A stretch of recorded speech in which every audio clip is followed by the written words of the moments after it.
Hey everybody, welcome to Art Recycled with Mrs. Hollmer. Today we're going to do a basic color wheel worksheet. I just made this with some bottle caps and some rulers. As you can see, it has two triangles on it. I'm going to talk about that a little bit later.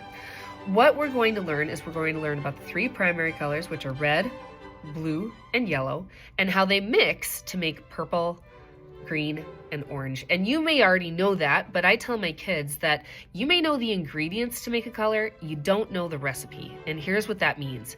You may know that it takes, for example, yellow and blue to make green, but what you may not know is how much yellow and how much blue it takes to get this kind of green.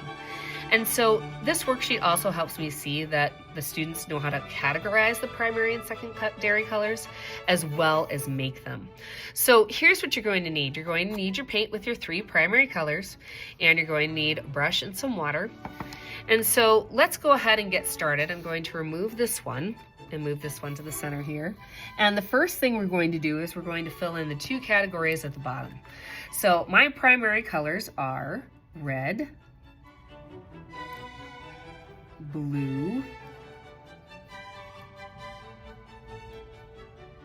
yellow. This is also good spelling practice for some students with colors. Secondary colors, orange,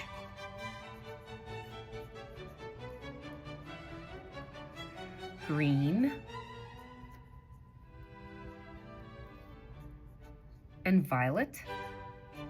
Today I'm calling it violet, not purple, because when we're talking about color theory, we're eventually going to get into some colors later on, like red violet or blue violet, right? So here we go. Got my worksheet, got my paint.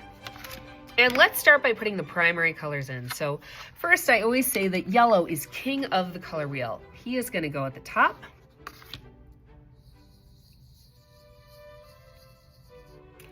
Then we're going to follow that solid line triangle. So this solid line triangle is the primary color triangle. It's holding up the wheel. So we're going to skip a circle. Red goes down that solid line to the left. We're going to fill in red here. And when you rinse your brush, you want to rub it against the bottom of your water container. Since we're going to mix some other colors today, we want to make sure our brush is really clean. Then I'm going to shoot along the solid line to the right, and we have blue here. So we should kind of have a pattern going on here, right? We should have color filled in yellow, white circle, blue, white circle, red, white circle. Because our secondary colors are going to go on the dashed line triangle. So now, here we go.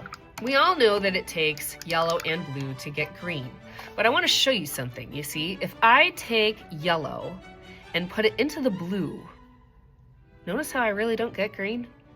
That blue just kind of sucks up the yellow. Now, eventually, I'm sure if I kept adding yellow, I would eventually get green, but I would waste a ton of paint. It is much easier to just take a tiny bit of blue, put it into the side of yellow, and mix. And notice I got green almost immediately. Now I'm going to keep adding yellow until I get a nice middle green, maybe like the green of grass. I'm going to take that green, and it goes between the yellow and blue on the color wheel. Rinse my brush. Here we go. Let's go on to orange. Now, just because it took a little bit of blue with yellow doesn't mean that orange is going to go the same way. So again, if I take yellow and put it into red, nothing happens. Red is just going to suck up that yellow color, and it's too dark, right? Darker colors are always more powerful. I'm going to take red, put it into the side of yellow. Make sure you don't touch your green, or you're going to get like a pumpkin brownish orange. That's not what you want. And as you can see, orange does take more yellow than green took before it turns. So red into yellow, there's my nice middle orange. It would go between yellow and red on the color wheel.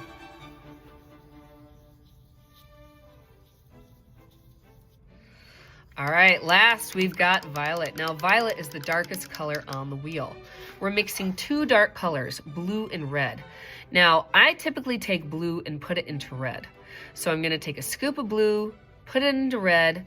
Now, right now that looks pretty dark, and sometimes it's hard to tell whether it's violet or not. And so I tell kids, take a little bit of water down your paint. Oh, there's my violet. Now I see it. That wasn't black, right? So now I'm going to take my violet, put it into this spot, and now my color wheel is done. I hope you enjoyed this simple lesson on Art Recycled. I'm going to do a much more advanced color wheel next week with the intermediate colors. I'll see you next time. Bye.